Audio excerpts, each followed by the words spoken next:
दोस्तों, किसी महान व्यक्ति ने कहा है कि आप दो हाथों से 100 लोगों को मार नहीं सकते हो, परंतु दो हाथ जोड़कर आप 100 लोगों को मना जरूर सकते हो। आज की जो हमारी कहानी है, बड़ी मजेदार कहानी है। बड़े मौज लेकर आप सुनिएगा और मैं भी बड़े मौज से आप लोगों को सुनाऊंगा।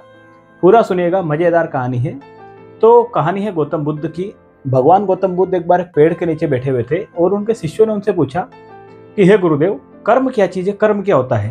तब जो गौतम बुद्ध थे वो थोड़ा सा मौन रहे, थोड़े से मुस्कुराए और उसके बाद उन्होंने कहा कि चलो मैं कर्म को लेकर बड़ी शानदार तुम्हें कहानी सुनाता हूँ। पहले मैं तुम्हें कहानी सुनाता हूँ, इसके बाद में हम लोग डिस्कस करेंगे कि कर्म क्या होता है। मैं कहानी के बाद में तुम लोगों के सबके विचार लूंगा और फिर मैं अपने विचार प्रस्तुत करूंगा। इतना कहकर के जो भगवान गौतम बुद्ध है, कहानी शुरू करते हैं। कहानी कुछ इस प्रकार से थी कि एक नगर के जो राजा होते हैं वो अपने मंत्री के साथ में नगर भ्रमण पर निकलते हैं। जब नगर के बीच में पहुंचते हैं तब राजा एक दुकानदार को देखता है और अपने मंत्री से बोलते हैं कि यार मंत्री जी, मेरे मन में एक ऐसा विचार आ रहा है कि सुबह इस दुकानदार को मैं सूली पर चढ़ा दूं, इसे फांसी दे दूं। ऐसा ऑटोमेटिक मेरे मन में विचार आ रहा है।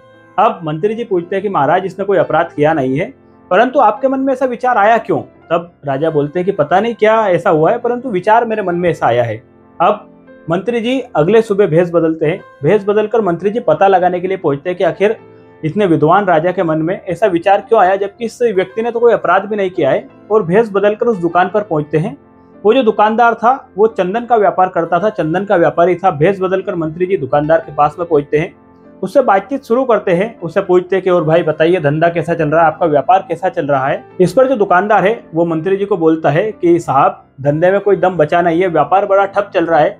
चंदन की मेरी दुकान है, ग्राहक आते तो है, चंदन सूंघते हैं, बड़ा सुगंधित चंदन है, परंतु कोई खरीदता नहीं है। परंतु यदि ऐसा हो जाए कि हमारे महाराज की यदि मृत्यु हो जाए तो मेरी सारी चंदन की लकड़ियां बिक जाएगी, क्योंकि महाराज की जब देहांत होगा तब बहुत सारी चंदन की लकड़ियों की आवश्यकता पड़ेगी और सारी चंदन की लकड़ी मेरे दुकान से जाएगी और मेरा व्यापार चल पड़ेगा। इतना सुनते ही मंत्री जी को सारी बातें समझ में आ गई। मंत्री जी को समझ में आ गया कि यह जो व्यक्ति है यह राजा साहब के प्रति नकारात्मक भाव रखता है, गलत विचार रखता है और क्रिया की प्रतिक्रिया के रूप में ही राजा साहब के मन में भी स्वतः ही इस व्यक्ति के प्रति गलत भाव उत्पन्न हुए हैं। अब जो मंत्री जी थे वो बड़े चतुर मंत्री थे, बड़े समझदार मंत्री थे। उन्होंने दुकानदार से कहा कि आप एक काम करो, एक सुगंधित चंदन की लकड़ी मुझे दो। अब जो दुकानदार होता है वो भी सोचता है कि चलो सुबह सुबह मेरी बोनी हुई है।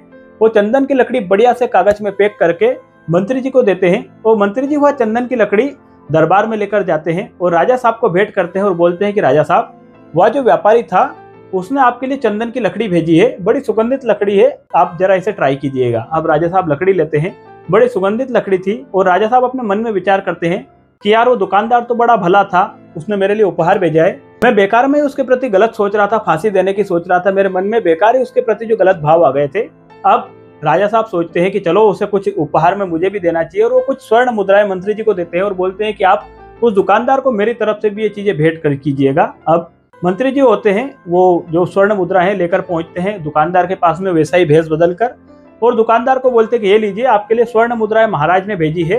अब इसके बाद में वो दुकानदार भी सोचता है कि यार मैं भी कैसा बेवकूफ व्यक्ति था, जितने जो भले राजा है जो सबकी मदद कर रहे हैं, मेरे लिए मुआवजा भेजा है, स्वर्ण मुद्राएं भेजी है, मैं उनको फोकट उनकी ये सोच रहा था कि इनकी मृत्यु हो जाए, स्वतः ही इनकी मृत्यु हो जाए, ये सब मैं गलत चीजें सोच रहा था। अब जो दुकानदार है उसका भी भाव राजा के प्रति बदल गया है और राजा का जो भाव है वो भी दुकानदार के प्रति बदल गया है। इतना सब कहकर गौतम बुद्ध मौन हो जाते हैं और अपने शिष्यों से पूछते हैं कि बताइए अब कर्म क्या है। तब कुछ शिष्य बोलते हैं कि महाराज, जो हम कर रहे हैं वो कर्म है, हमारे हाव भाव कर्म है, हमारे स्वभाव कर्म है, जो परमात्मा ने हमें काम दिया है वो सारे कर्म है। इस पर गौतम बुद्ध मुस्कुराते हैं और कहानी का सार अपने शिष्यों को बताते हैं और बोलते हैं कि देखो शिष्यों, हमारे विचार ही हमारे कर्म है। जो मन, कर्म और वचन, हमारे तीनों ये चीजें हैं, इनसे जो भी हम विचार करते हैं वो सारे विचार भी हमारे कर्म हैं। हम जैसा विचार करते हैं वैसे ही शरीर में धारणाएं बनती है और विचार से ही हमारे कर्म उत्पन्न होते हैं। दोस्तों, यह कहानी बड़ी छोटी सी थी और यह कहानी हमें सिखाती है कि जो हमारे विचार है वो शुद्ध रहने चाहिए, सात्विक रहने चाहिए, क्योंकि सात्विक यदि विचार रहेंगे तो भी हमारे कर्म है वो शुद्ध रहेंगे, कर्म भी सात्विक रहेंगे। कहानी बड़ी छोटी सी है परंतु एक बड़ी गहरी बात इस कहानी में छुपी हुई है।